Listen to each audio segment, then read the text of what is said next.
The movie kicks off with a girl named Zoe. She is in a great mood because she is heading out to visit her boyfriend Dean. Right off the bat, we learn that Zoe is deaf. She hops into her car and hits the open road. Along the way, Zoe makes a pit stop at a dusty gift shop run by an old man. She buys a handmade gift for Dean, steps outside, and snaps a quick selfie by her car to let him know she is on her way. Dean gets the photo and is totally thrilled. Zoe gets back on the highway. While driving, she glances down at her phone and takes her eyes off the road for just a second. Out of nowhere, a badly bleeding man runs right in front of her car. Zoe slams on the brakes. The guy barely avoids getting hit but collapses on the asphalt. When Zoe looks out her window, she sees an absolute nightmare. A gang of thugs is chasing down another guy. The guy trips and falls, and the thugs brutally run him over with their truck, crushing him to death. Zoe is absolutely terrified. Suddenly, the thugs lock eyes with Zoe and start heading straight for her. Panicking, Zoe drags the wounded man into her car to try and escape.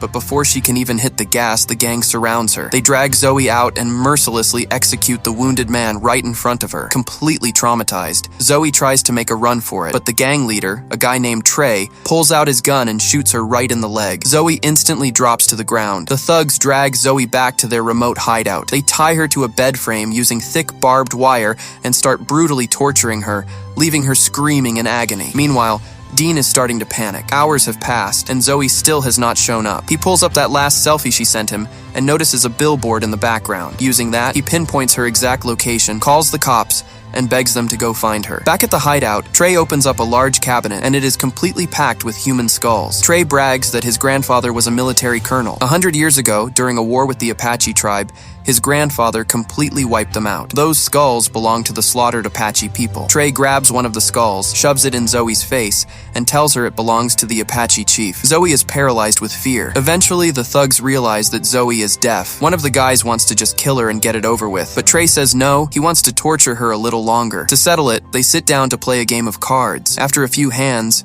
Trey's buddy wins the bet. Locked in the room, Zoe pushes through the pain, untangles herself from the barbed wire, and desperately tries to sneak out. But Trey's buddy spots her. He grabs her and brutally stabs her multiple times, leaving her to die right there on the floor. The very next day, that same old man from the gift shop is walking his dog out in the desert. The dog picks up a scent and leads him to a fresh, shallow grave. When the old man digs up the dirt, he realizes the dead body is the exact same girl who visited his shop yesterday. He takes Zoe's lifeless body back to his home and starts treating her fatal wounds with ancient herbs. It turns out this old man is actually a descendant of that exact same Apache tribe. He starts chanting a dark ritual, and suddenly Zoe's body begins to levitate. An ancient spirit actually possesses her. When she opens her eyes, they are pitch black, and her face looks completely demonic. On the other side of town, Dean cannot wait any longer. He drives down to look for her himself and checks into a local motel. Meanwhile, Zoe wakes up and finds herself wandering around the city streets. She spots a public payphone, calls Dean, and somehow manages to communicate that she is alive and perfectly fine. Hearing from his girlfriend, Dean is relieved, but the call suddenly drops. Dean immediately traces the payphone's location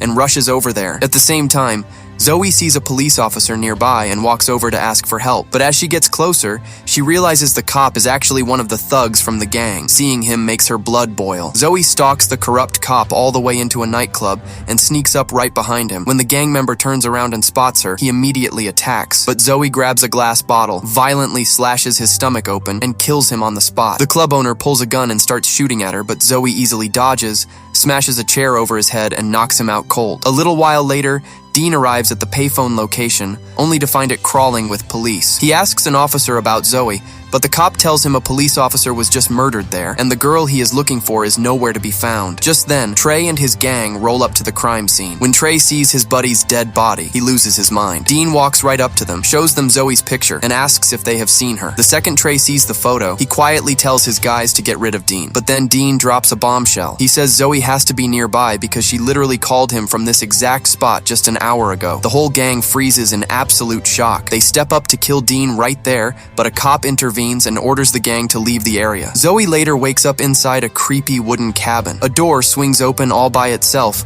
revealing a hidden room packed to the brim with ancient weapons. Zoe grabs a heavy-duty bow and a quiver of arrows and heads out. Back with the gang, the guys refuse to believe Zoe is actually alive. Just to prove it, they drive out to the desert to check her grave. When they get there, the dirt is dug up and Zoe's body is completely gone. Panic instantly sets in. They finally realize she actually came back from the dead. The guy who stabbed Zoe is still in denial, trying to convince everyone that a wild animal probably just dragged the body away, but nobody is buying it. They are all absolutely terrified. Trey tells his crew that they need to pack their bags and get out of town for a few days to lay low. He figures if the cops or Zoe come looking for them, they will be long gone. The gang splits up and heads to their own houses to pack. As one of the gang members is trying to leave his house, he notices someone has shot arrows through all of his car tires. He starts panicking, calls his friends, and tells them he thinks the dead girl is waiting for him. Right on cue, Zoe steps out of the shadows and shoots an arrow straight through his leg. Then, without any mercy, she just keeps shooting arrow after arrow into him until he is completely dead. After Zoe leaves, the dead guy's crew shows up. They see their buddy has been taken out too,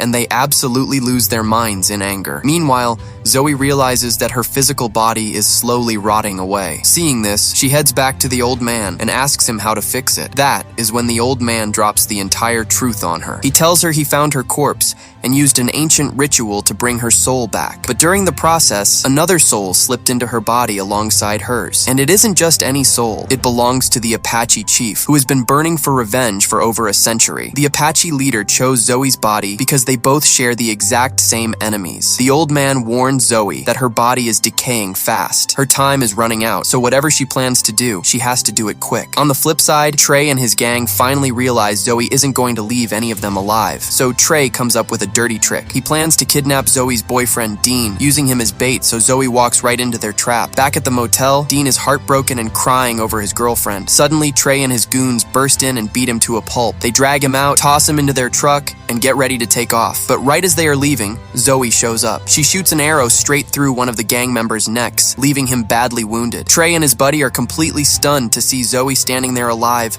so they hit the gas and speed off. Zoe chases them down and actually jumps onto the roof of the moving truck. A brutal fight breaks out between her and Trey's buddy. The guy stabs Zoe multiple times with a knife, but she doesn't even flinch. Out of nowhere, Trey slams on the brakes hard, sending Zoe flying right off the hood and onto the road. Seeing his chance, Trey runs her over with the truck again and again, completely crushing her. But Zoe just shakes it off. Trey is absolutely terrified, wondering how the hell she is still alive. Not wanting to stick around and find out, he floors it and escapes to save his own life. They make it back to their hideout and tie Dean up. The guy with the arrow in his neck is writhing in agony, begging for a doctor. But Trey and the others refuse to take him to the hospital, terrified that doing so will just lead Zoe straight to their doorstep. At the hideout, Trey's buddy mentions that when he looked into Zoe's eyes, they were pitch black. He says it felt like some kind of dark magic had put a demon inside her. Hearing this, Trey realizes something. He says he knows an old man who lives right near the area where they buried Zoe. That old man is from the Apache tribe, and Trey is absolutely convinced he is the one who summoned a spirit back into Zoe's body. Realizing this, Trey completely loses his nerve. He knows for a fact Zoe is coming to wipe him out. To save his own skin,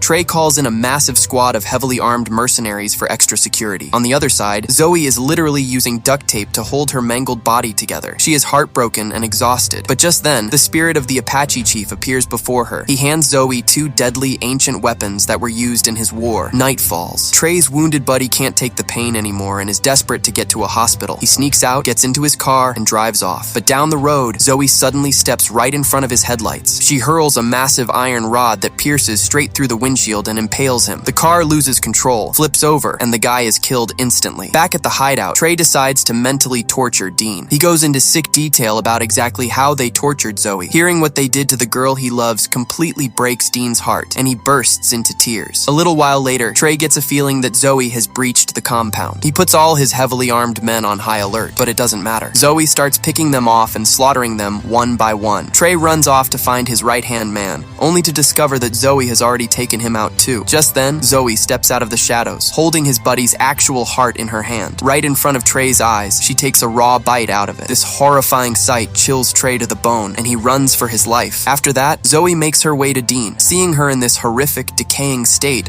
makes Dean cry even harder. He begs her to stay with him, but Zoe's time is almost up, and she still has to finish her revenge, so she walks away. Meanwhile, Trey tracks down the old man. He points a gun at him and demands to know how Zoe came back from the dead. The old man tells him the whole truth. He warns Trey that the Apache chief's spirit is inside her, and it will not rest until Trey's entire bloodline is wiped out. Terrified, Trey asks how to stop it. The old man reveals that the only way to save himself is to burn all the Apache skulls. That is the only thing that will force the spirit out of Zoe's body. At the same time, the police finally raid the hideout and rescue Dean. On the flip side, Zoe heads straight to Trey's house and slaughters his entire family, honoring the Apache chief's vow to end Trey's bloodline. Desperate to survive, Trey follows the old man's instructions. He gathers all the Apache skulls and throws them into a pit to burn them, but he quickly realizes one skull is missing, the skull of the Apache chief. Right on cue, Zoe walks up, holding that exact missing skull in her hand. Seeing Zoe, Trey is absolutely paralyzed with fear. In a last-ditch effort to survive, he grabs a massive chainsaw,